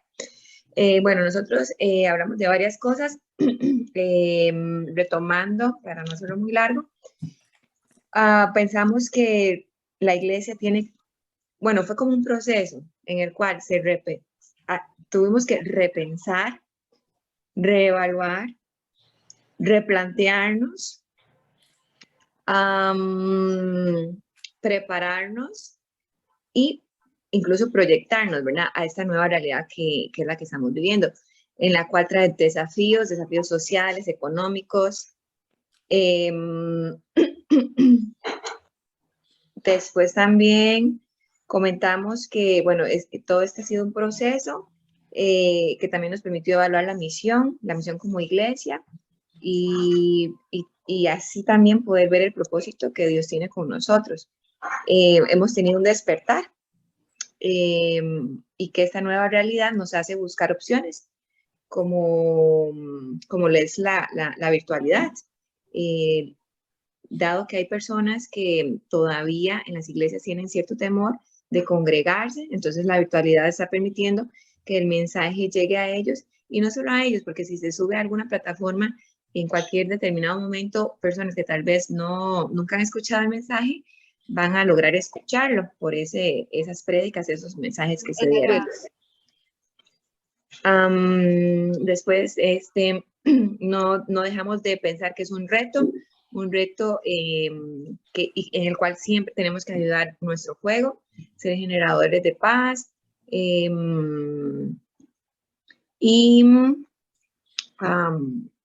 vamos a ver qué más me queda por acá. Que estos retos, estos desafíos nos han permitido prepararnos, abrir nuestros ojos, y trabajar de una forma diferente, ¿verdad? Para así poder transmitir el evangelio. Y esto sería.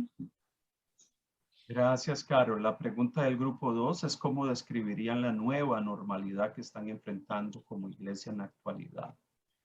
Ese fue la pregunta del grupo 2. Grupo Sí. 3. El grupo 3, la pregunta era cómo las crisis están afectando la identidad y el propósito de su iglesia local y de los cristianos que son parte de ella. Cómo el rol de lo que significa ser la iglesia está siendo redefinido a raíz de lo que hemos experimentado en la pandemia. El pastor Edison, o el encargado del grupo 3, nos comparte sus conclusiones. Buenas tardes a todos. Me tocó a mí. Entonces, vimos las dos preguntas y tratamos de responderlas de dos maneras diferentes. La primera siendo, repito, cómo la crisis está afectando la identidad y el propósito de la iglesia local y de los cristianos que son parte de ella. Varios de los comentarios que se hicieron fue que más que afectar, está redefiniendo nuestra identidad como cristianos y lo que somos como iglesia. La iglesia está ahora apuntando, o por lo menos fue el sentir, en un momento de que ahora se está apuntando a ir más a las misiones, ir más a proyectar afuera. Y cuando hablamos de misiones no es específicamente solamente al internacional, sino a lo local también, a nuestro vecino, a nuestra comunidad. Por un lado también positivo que ha dado todo esto es que se nos ha permitido llegar a otras personas que antes no se les llegaba de manera virtual, que fue algo que se ya ha venido comentando ya, al compartir los enlaces de nuestras actividades. Es una experiencia que antes no se había en las iglesias o no se tenían por lo general. Nos ha llevado a enfrentarnos en cuál realmente ha sido nuestra experiencia, cada uno a título personal, de nuestra identidad o relación con el Señor, tomando base de que muchos se han fortalecido en medio de todo el proceso y otras personas también se han apartado en su momento. Sumando a esto, hoy en día lo presencial con lo virtual se está alcanzando y se está llevando el mensaje del Señor aún a más personas que si fuera estrictamente solamente presencial. La identidad de la iglesia nos ha ayudado a ser también iglesia ahora en nuestras casas, con nuestras familias, tal vez con nuestras comunidades directamente, y no tenemos que necesariamente ir al templo para tal vez tener esa idea en el chip de la mente de que somos iglesia cuando estamos unidos. Todo esto de la pandemia, cuando se cerró, nos permitió ahora tratar a cada uno asumir el rol de iglesia a lo individual. En la segunda pregunta, ¿cómo el rol de lo que significa ser iglesia está siendo redefinido a raíz de lo que hemos experimentado en la pandemia? Se habló de que el rol ha cambiado. Ahora se puede ver más que el Señor quiere que salgamos, que era lo que veníamos hablando, y se lleve su mensaje afuera. Anteriormente tal vez estábamos más enfocados e indirectamente desenfocados tal vez de hablar con la gente de afuera porque nos enfocábamos más en nuestras reuniones personales. La pandemia trajo una reestructuración a cómo cada iglesia tuvo que trabajar y proyectarse en sus ideas, en sus objetivos, cómo llevar a cabo la misión del Señor. Y también nos ha ayudado a tratar de ser iglesia, como hablábamos, a lo individual. Un ejemplo, si antes usted pensaba, mira, yo tengo un vecino, está pasando una situación crítica, no tiene comida, antes tal vez uno decía, voy a llevarlo al grupo familiar, lo voy a llevar a la iglesia, tomamos una iniciativa, tal vez que la iglesia, el colectivo trabajemos. Hoy en día dio la oportunidad de que ya no tengo el chance de ir a la iglesia, en un buen sentido. Ahora soy yo el que tiene que asumir el rol de la iglesia, en el nombre del Señor, y tal vez abastecer esa necesidad o ayudar con esa necesidad. En el ejemplo de alguien que no tiene comida, como no se podía salir y tal vez uno sí podía, comprar un par de bolsas, se las dejaba a la persona en el patio de la casa, en el frente de la casa, les tocaba la puerta, tal vez se iba corriendo o lo llamaba y le decía, ahí le dejé algo. Entonces uno cumplía a nivel individual ahora el rol del Señor.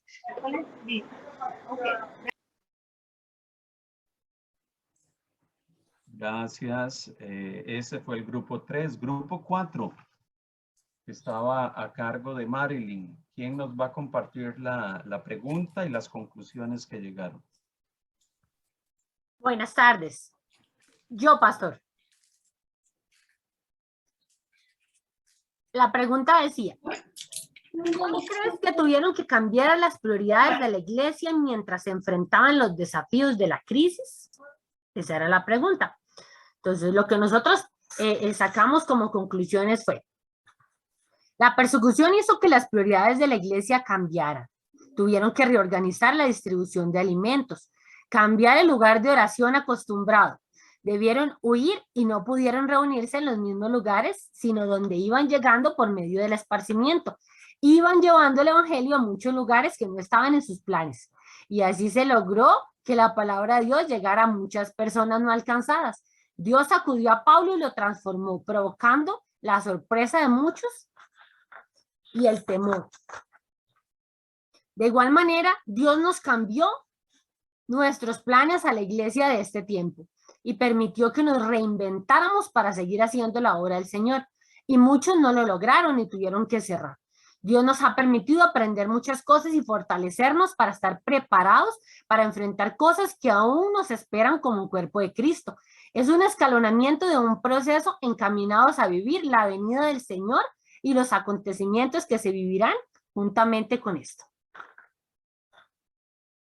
Gracias, Marilyn. Esos fueron los aportes del grupo número 4.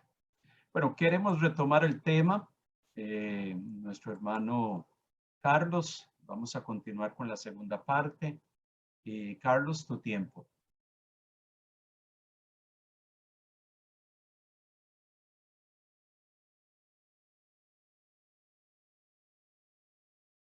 No te escuchamos, Carlos. Sí, ahora sí. Ahora sí. Tenía el micrófono apagado, gracias.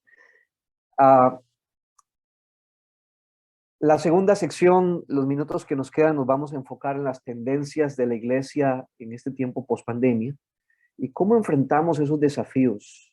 Déjenme iniciar con la historia de un amigo, David Byron. Él es piloto y en sus tiempos mozos de vida misionera, él era un piloto en Panamá que llevaba misioneros a los distintos lugares en la selva Darianita y otras regiones de aquí de Panamá, donde no había fácil acceso por vías terrestres. Ahora su rol ha cambiado con muchos más años, familia y otras responsabilidades. Él sirve desde otro país en un rol diferente, lejos de la aviación. Le preguntaba yo mientras viajábamos al aeropuerto: David, ¿extrañas viajar? ¿Extrañas pilotear un avión? ¿Extrañas estar a cargo allí de la nave? Y él me decía, sí y no. Sí extraño pilotear porque esa es mi pasión, volar. Pero lo que no extraño en absoluto es la responsabilidad terrible de sentir que la vida o la seguridad de los que viajaban conmigo estaba en mis manos.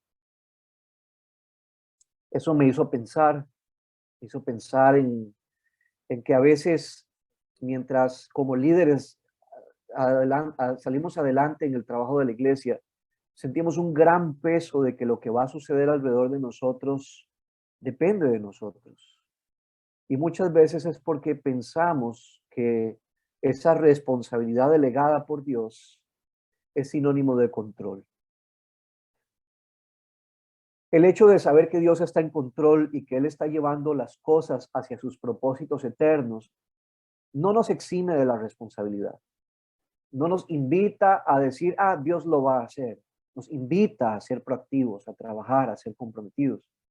Pero también nos alivia el terrible y abrumador peso de pensar que lo que va a suceder va a depender de nosotros.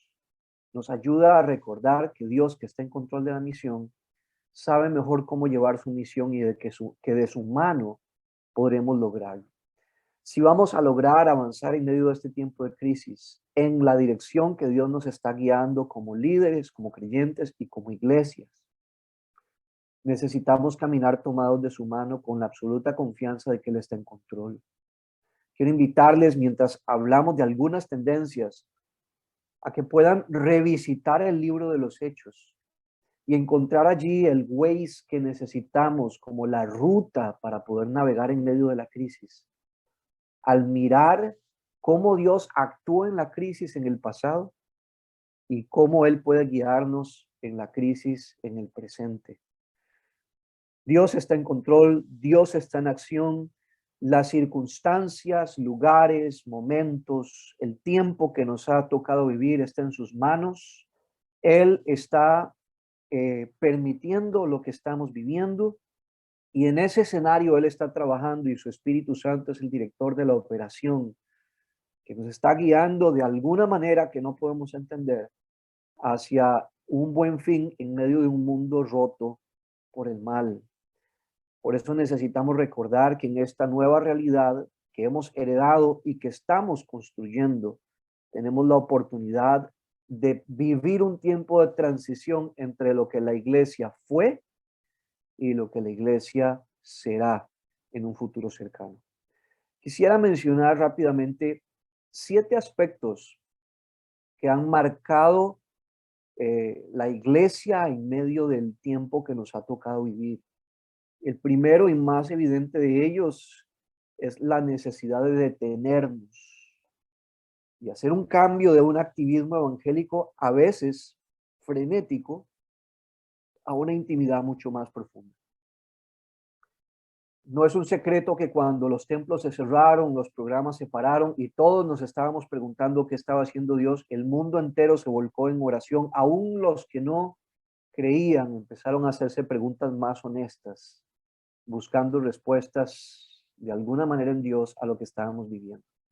La pandemia no respetó religión, ni clase social, ni recursos, familias pobres y ricas, educados y no educados, cristianos y no cristianos, por igual pasamos a través de este tiempo duro, y nunca había visto en toda mi vida un momento en el que la iglesia alrededor del mundo se volcara en oración y búsqueda de la palabra como fue en ese tiempo de la pandemia. Creo que Dios nos está invitando a entender que la lección más importante de este tiempo es detenernos para escuchar lo que Dios está haciendo. Seguramente lo vamos a descubrir en el camino, pero si no somos sensibles, tal vez podremos perder el camino y no tener la misma experiencia que tuvo en medio de la tragedia la iglesia de Jerusalén. Ha llegado el momento de orar, de pensar y de dialogar qué es lo que Dios está haciendo y cómo lo podremos llevar adelante, recordando que lo que yo hago no es lo que va a definir un cambio en el mundo. Dios es la fuente de la vida y la misión. Él está en control. Y si yo quiero participar en algo que va a tener un impacto en la eternidad, lo único que puedo hacer es sumarme a lo que Dios ya está haciendo. Necesitamos hacer un alto y entender que una de las razones por las cuales la iglesia no estaba cumpliendo su función es por la forma en la que hacemos muchas veces vida de iglesia. Las personas absorbidas muchas veces en el activismo no encontraban la energía, el tiempo o la oportunidad de poder alcanzar a otros y ser discípulos que hacen discípulos. Y hoy en día incluso encontramos personas que siguen pensando que la ambición más grande de Dios para nosotros los cristianos es que Dios nos use grandemente, cuando realmente la ambición de Dios para nosotros es que nosotros podamos conocer cuán grande es Él. Tenemos que volver a la sencillez de la vida cristiana y recordar que la esencia de todo lo que somos y lo que hacemos es Dios. Detenernos y replantear si lo que estamos haciendo está verdaderamente transformando vidas. Y si no lo estamos logrando, tenemos que detenernos a escuchar qué Dios está haciendo para empezar a hacer cambios. En segundo lugar, la pandemia puso en evidencia algo que no era un secreto para nadie. El discipulado ha sido uno de los desafíos más grandes en la Iglesia de Occidente. La oportunidad de cambiar esta idea de formar miembros a formar verdaderos discípulos es hoy más que nunca una prioridad para nosotros como iglesia. Llegó la pandemia, se cerraron los templos, se acabaron los cultos y muchas personas prácticamente es como si les hubieran arrancado su fe. Porque de alguna manera su vitalidad espiritual dependía de una prédica en el púlpito, de alguien que orara por ellos, de alguien que los liderara en la adoración a Dios, de alguien que les ayudara a masticar la palabra para poder escuchar su voz. Y nos ha hecho pensar que cuando los cristianos tuvieron la oportunidad de ser iglesia en sus casas, muchos de ellos realmente no entendieron cómo sobrevivir en su fe, y menos todavía cómo alcanzar a otros que estaban en necesidad, guiarlos al Señor o ayudarlos a crecer en su comunión con Dios. Entonces, necesitamos hacer un alto y recordar que tal vez el futuro de la misión nos está guiando a movernos de la masificación de los eventos grandes, de los conciertos, de los cultos repletos de gente, al trabajo uno a uno. De que una de las grandes invitaciones de la pandemia es a volver a la senda antigua de un discipulado basado en la obediencia y no tanto en el conocimiento o en la formación bíblica o en los programas que desarrollamos como iglesia, sino en la forma en la que las personas ponen en práctica lo mucho o lo poco que ellos saben acerca de Dios. El discipulado al final del día es un proceso transformador. Queremos ver vidas transformadas, porque lo cierto es que cuando las vidas se estancan espiritualmente, las iglesias se congestionan y nadie entra y nadie sale. Entonces necesitamos ayudar a continuar la vida de la iglesia con una perspectiva de discipulado mucho más profunda, mucho más orgánica, mucho más práctica, en lo que las personas aprenden a vivir, a compartir y a poner en práctica su fe constantemente. En tercer lugar, y ya lo han mencionado en las conclusiones de grupo, posiblemente estamos en un momento bisagra a las puertas de una nueva forma de ser iglesia, de la presencialidad a un formato híbrido. Por supuesto que estar con la gente jamás va a sustituir estar conectados en línea. No es igual. Sin embargo, parece ser que la tecnología llegó para quedarse y que en algunos casos lo que ha resultado ser una excusa para que algunos no regresen a la iglesia porque no quieren compromiso, para otros se ha convertido en una tremenda oportunidad de tener acceso al evangelio, haciendo que muchas de nuestras iglesias locales, en comunidades geográficamente limitadas por la movilidad de la gente, por el transporte, etcétera, que nuestras iglesias locales se hayan convertido de alguna manera en herramientas en las manos de Dios para atravesar fronteras. Y no solamente fronteras geográficas, teniendo personas mirando o participando de nuestras comunidades de fe a través del internet, sino personas que están en otras realidades. Alguien decía, ¿por qué no hacemos nuestro culto con traducción en señas para que esa comunidad de sordos, por lo menos en Panamá son casi 15,000 personas, tengan la oportunidad de escuchar la palabra de Dios en su propio idioma? Y encontraron en la virtualidad una oportunidad no solamente de cruzar fronteras y llegar más allá, sino también de alcanzar a grupos en los que antes ni siquiera habían pensado y hoy están empezando a ver una puerta abierta para alcanzarlos. En el futuro, muchos líderes de la iglesia se van a dar cuenta de que las personas que participan desde su hogar o de otros lugares son parte de la iglesia, son parte de la comunidad, aunque no asistan a la instalación. Eso no significa que la iglesia está desapareciendo. La iglesia todavía existe, la iglesia todavía está allí, solo que de alguna manera ha salido del edificio. Y por cierto, no descarte el hecho de que en la iglesia pospandemia puede ser que muchos de las personas más comprometidas que tengan su iglesia no estén en su sala cada domingo, sino que estén conectados desde algún otro lugar en donde, siendo inspirados y siendo equipados, ellos pueden ser parte de la iniciativa de una iglesia local que tiene el sueño de alcanzar al mundo. Eso nos lleva a la cuarta tendencia, y es una tendencia en donde hay una tensión particular, porque parece ser que en algunos ambientes la meta es ver auditorios llenos, ¿no?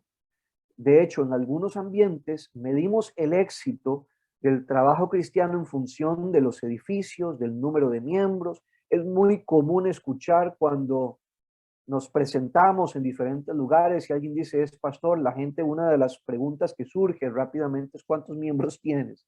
Como si pudiéramos medir el éxito o el impacto de una persona y su ministerio a través del número de personas y no de vidas transformadas.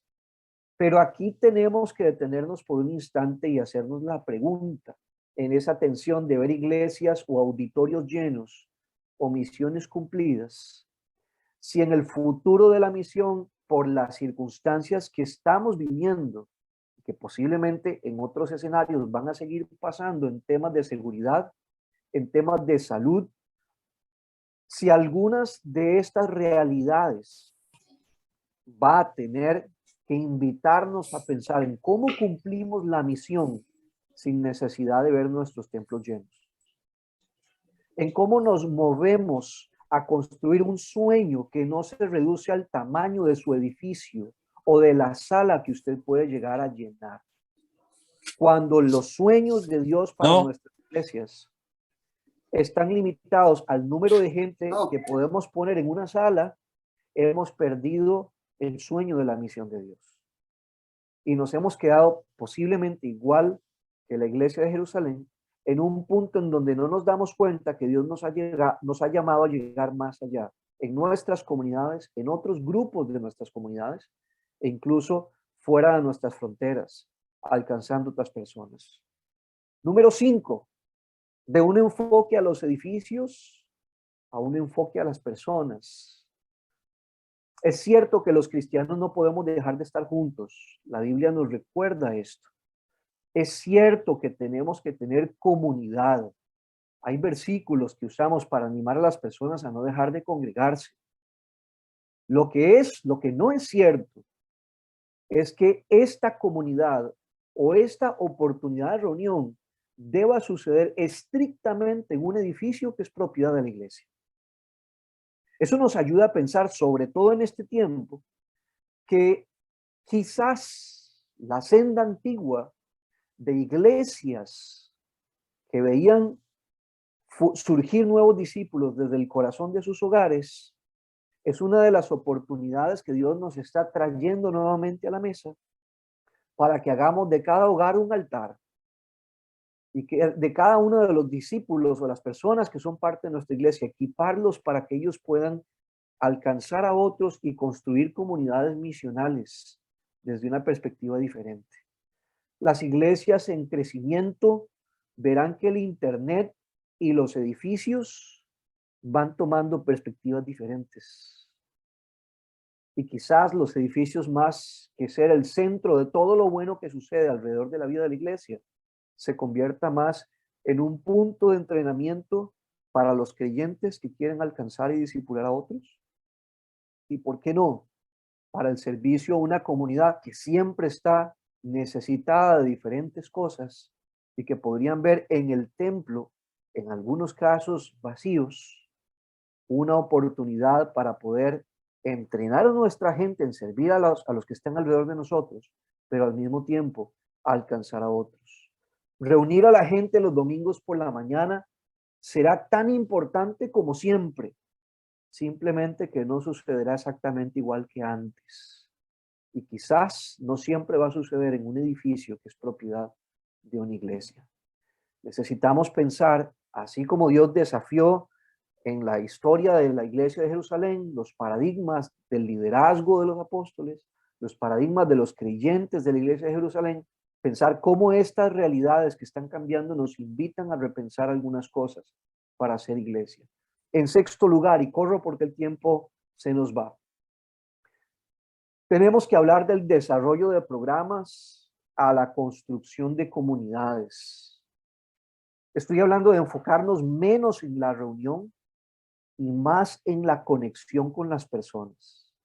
He escuchado de una manera muy atinada lo que ustedes han compartido de que los templos se abrieron y mucha gente no volvió. Y mucha gente no sabemos dónde está. O algunos sabemos dónde están y no han regresado porque se acomodaron. No han regresado porque sintieron que pudieron vivir sin ser parte de la iglesia en una reunión de domingo, y se quedaron allí estacionados. Otros se enfriaron en su fe. Otros se fueron a otros lugares. Eso es totalmente cierto. Pero también es cierto que tenemos que preguntarnos por qué algunos no han regresado que realmente estaban buscando al Señor.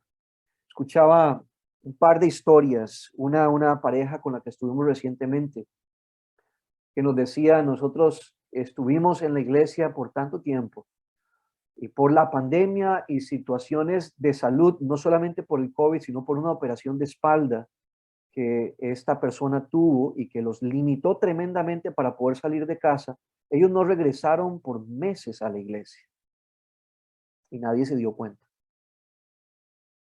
Nunca volvieron y nadie lo ha notado. Debo decir que para algunas personas sí, esto se convirtió en una excusa, para otras fue algo conveniente, para otras fue un tema de indiferencia espiritual, pero algunas personas no han regresado porque no lograron encontrar en las iglesias lo que estaban buscando. Comunidad, conexión, relación, amor cristiano, amigos. No estaba allí.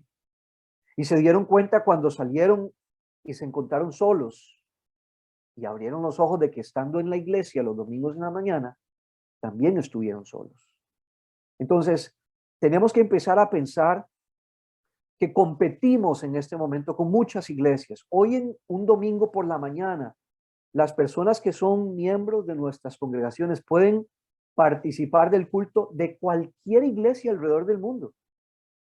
Antes de la pandemia, la idea de ir a la iglesia en la virtualidad no era tan común. De hecho, muchas personas pensaban, no, yo estoy bien con Dios, pero no me gusta la iglesia. Y para ellos era una excusa realmente. Algunas de estas personas realmente nunca iban a la iglesia. Otras sí tenían un conflicto con la iglesia como estructura, como sistema, pero estaban en búsqueda de Dios de alguna manera. Sin embargo, antes de la pandemia, la idea de ir al culto de manera virtual no era lo más normal para la gran mayoría de nosotros. Hoy sí lo es. Y muchas personas bien podrían ir a una iglesia de Hillsong, a la iglesia de Max Lucado, o estar en alguna iglesia en cualquier lugar del mundo el domingo en la mañana simplemente con un clic. ¿Por qué ellos vendrían a nuestra congregación y no a esas iglesias?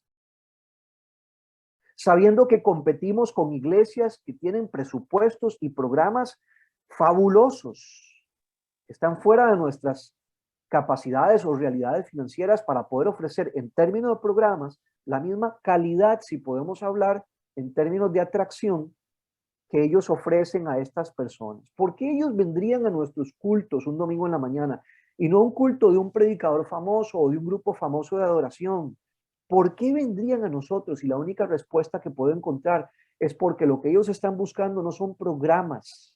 Los que genuinamente están buscando conectarse con Dios y una comunidad de fe, lo que están buscando es relación, conexión, comunidad. Lo que hace diferente la iglesia de Max Lucado de mi iglesia local es que la gente de mi iglesia local tiene una relación con nosotros.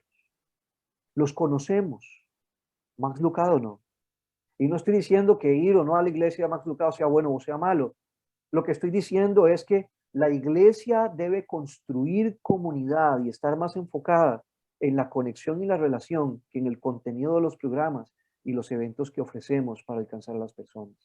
Son las personas la esencia de lo que Dios quiere para construir su iglesia. Y lo último que quisiera mencionar ya para terminar es que las diferencias generacionales van a ser mucho más profundas. La globalización, la interconectividad, la tecnología van a acrecentar como nunca antes en la historia las diferencias generacionales dentro de la iglesia. Y los líderes que puedan comprender la cultura emergente, el idioma que utilizan, los valores que tienen, tendrán mejores posibilidades de alcanzar a estas generaciones que están surgiendo cada vez más distantes en términos de realidad. Antes todos jugábamos en la calle, hacíamos juegos en nuestros barrios, sacábamos una pelota y hacíamos deporte, y los padres sabían quiénes eran los amigos de sus hijos y qué hacían, dónde y cuándo lo hacían. Hoy en día un chico agarra un teléfono y no sabes en qué lugar del mundo ellos están. No sabes con quién están teniendo relación. No saben hasta qué punto ellos están siendo influidos y de qué manera. Porque la nueva realidad que nos ha encontrado a todos ha hecho de nuestro mundo mucho más complejo. El bombardeo de información y de influencia está generando brechas profundas entre las diferentes generaciones y nos están alejando unos de otros cada vez más, al punto en que para nosotros 20, 30, 40, 50 o más, entender lo que están viviendo nuestros niños y nuestros adolescentes a veces es como entrar en un universo paralelo. Si no somos conscientes de estas realidades y nos enfocamos a una relación más profunda, palabra, oración, en formar verdaderos discípulos, en estar abiertos a nuevos formatos de ser iglesia, un ejemplo de eso son los formatos híbridos, pero no es el único, a la meta de cumplir la misión, aunque nuestros auditorios no se llenen nuevamente, a enfocarnos en personas y no en edificios, en construir comunidad y no en desarrollar programas, y a ser conscientes de las diferencias que tenemos para alcanzar a los distintos grupos. Si no somos conscientes de estas realidades, posiblemente nos va a costar muchísimo más poder ser iglesias que son relevantes en la misión en el tiempo que nos está tocando vivir. Estas son realidades que nos sorprendieron, simplemente llegaron inesperadamente. No lo planificamos, no lo buscamos, no estábamos preparados, pero estas son las nuevas realidades. Termino diciendo lo siguiente, es una historia que seguramente fue inventada, pero me encanta, porque es la historia de un piloto, así como empezamos nuestra sección de esta segunda parte. Nada más que es en un vuelo diferente. Una niña sentada al lado de la ventana, en este vuelo, está mirando la ventana tranquilamente, disfrutando placenteramente de su vuelo. Sus piernitas en el aire se mueven de alegría mientras no toca el piso por lo pequeña que ella es, y de pronto el vuelo entra en un momento de turbulencia terrible y la gente empieza a ponerse inquieta. Los tripulantes de vuelo anuncian ponerse los cinturones de seguridad, la gente empieza a clavar las uñas en los asientos, y este señor al lado de esta niña ve como la niña tranquilamente ve por fuera de la ventana todo este paisaje, disfrutando su viaje, mientras todos alrededor están tensos y preocupados. Y él le pregunta, ¿por qué estás tan tranquila? Y ella le responde, porque mi papi es el piloto y me está llevando a casa. Espero que en medio de la turbulencia del tiempo que estamos viviendo, en esos subir y bajar de la montaña rusa en la que estamos a través de las crisis, podamos recordar que nuestro Padre es el piloto, que podemos confiar porque Él nos está llevando a casa. Seamos conscientes de que Dios está usando este tiempo para generar cambios y crecimiento en nuestras vidas y en nuestras iglesias para cumplir sus propósitos divinos. Que Dios les bendiga y muchas gracias por la oportunidad de compartir juntos este tiempo en la mañana de hoy.